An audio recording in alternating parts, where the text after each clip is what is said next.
જ્યારે એક કાર્બનિક સંયોજનના 0.125 ગ્રામ નમૂનાનું ડ્યુમાની પદ્ધતિ વડે વિશ્લેષણ કરવામાં આવે ત્યારે 280 કેલ્વિન તાપમાને અને 759 mmHg દબાણે KOH દ્રાવણ પર એકત્રિત 22.78 ml નાઇટ્રોજન વાયુ આપે છે.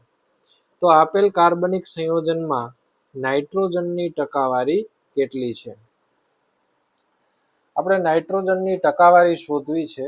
તો નાઇટ્રોજનની ટકાવારી શોધવા માટેનું સૂત્ર percentage nitrogen is equal to નાઇટ્રોજનનું દળ છેદમાં કાર્બનિક સંયોજનનું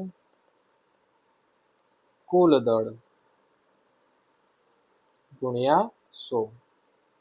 હવે રકમની અંદર આપણને કાર્બનિક સંયોજનનું દળ તો આપી દીધેલું છે, જે છે 0.125 ગ્રામ. પણ આપણી પાસે નાઇટ્રોજનનું દળ નથી. તો આપણે સૌથી પહેલા નાઇટ્રોજનનું દળ મેળવીએ અને સૌથી પહેલા તો આપણને જે માહિતી આપેલી છે એ લખીએ. તો સૌથી પહેલા આપણને કદ આપેલું છે V is equal two 22.78 ml આપેલું છે. એટલા ml નાઇટ્રોજન ઉત્પન્ન થાય છે. તો આને આપણે લીટરમાં ફેરવીએ તો 1000 વડે ભાગવું પડે. તો કદ થશે 22.78 છેદમાં 1000 લીટર. ત્યાર પછી તાપમાન આપેલું છે 280 કેલ્વિન. ત્યારબાદ પી ટોટલ કુલ દબાણ આપેલું છે 759 mmHg. તો પી ટોટલ બરાબર 759 mmHg. હવે આપણને નીચે એવી માહિતી આપેલ છે કે 280 કેલ્વિન તાપમાને પાણીનું બાષ્પ દબાણ 14.2 mmHg છે. તો આપણા મિશ્રણની અંદરથી જો પાણીનું બાષ્પ દબાણ બાદ કરી નાખીએ તો આપણને ફક્ત નાઇટ્રોજન વાયુનું બાષ્પ દબાણ મળે. તો આપણે પ્રેશર ઓફ નાઇટ્રોજન N2 શોધવું હોય તો પી ટોટલમાંથી PH2O બાદ કરીએ. તો પી ટોટલ છે 759 માઇનસ PH2 આપેલું છે 14.2 mmHg. તો એનો જવાબ આપણને મળશે 744.8 mmHg. ઓકે, તો આપણને આ P ઓફ N2 ની વેલ્યુ મળી છે. ત્યાર પછી આ P ઓફ N2 જે આપણને આપેલું છે mmHg માં આપેલું છે, પણ અહીંયા નીચે જો આપણને R નો જે એકમ આપેલો છે જે 0.082 litre atmosphere kelvin inverse mall inverse છે. તો એની અંદર જે પ્રેશરનો એકમ છે એ એટમોસ્ફિયર પ્રેશરમાં આપેલો છે. જ્યારે આપણે જે પ્રેશર લીધું છે mmHg ની અંદર છે. તો mmHg માંથી આપણે એને કન્વર્ટ કરશું એટમોસ્ફિયરિક પ્રેશરમાં. તો એમાં કન્વર્ટ કરવા માટે આપણે એને 760 વડે ભાગવા પડે.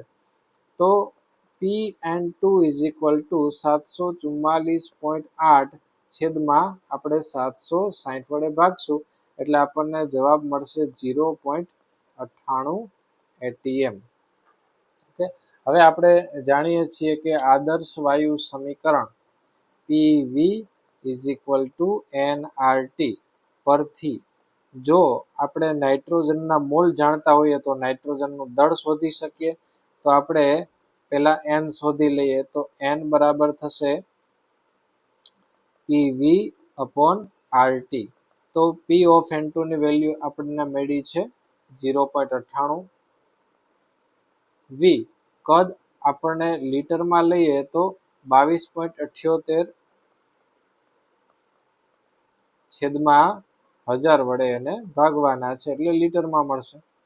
R ની વેલ્યુ આપણને આપી દીધેલી છે 0.082 અને તાપમાન T આપેલું છે 280 કેલ્વિન.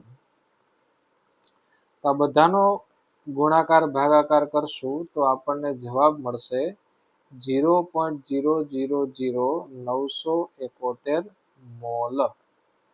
ઓકે, ચાલો આપણને નાઇટ્રોજનના મોલ અહીંયા મળી ગયા છે. હવે નાઇટ્રોજનના મોલ ઉપરથી આપણે મેળવશું નાઇટ્રોજનનું દળ. કયા સૂત્ર પરથી? તો કે મોલ બરાબર દળના છેદમાં આણ્વીય દળ. આ સૂત્ર ઉપરથી આપણે નાઇટ્રોજનનું દળ મેળવશું. તેથી નાઇટ્રોજનનું દળ બરાબર મોલ ગુણ્યા આણ્વીય દળ.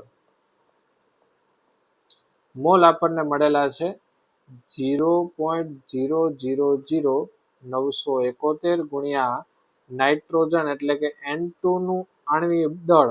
એક નાઇટ્રોજનનું 14 હોય તો N2 નું થશે 28. તો 28 ગુણ્યા 0.000971 ઇઝ ઇક્વલ ટુ 0.02718 ગ્રામ થશે. ચાલો આપણને N2 નું દળ મળી ગયું છે. હવે આપણે સૂત્રની અંદર ફક્ત કિંમત મૂકશું. કયા સૂત્રની અંદર મૂકશું? કે આ સૂત્રની અંદર આપણે હવે કિંમત મૂકવાની છે. નાઇટ્રોજનનું દળ આપણે મેળવી લીધું છે. તો હવે આની અંદર આપણે કિંમત મૂકીએ.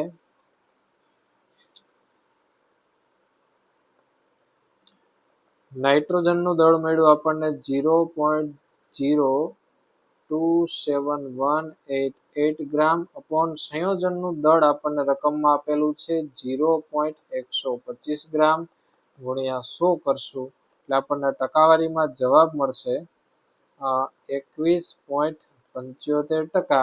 એટલે આપણે એને અરાઉન્ડ 22% લખી શકીએ. તો આ છે આપણો ફાઇનલ આન્સર.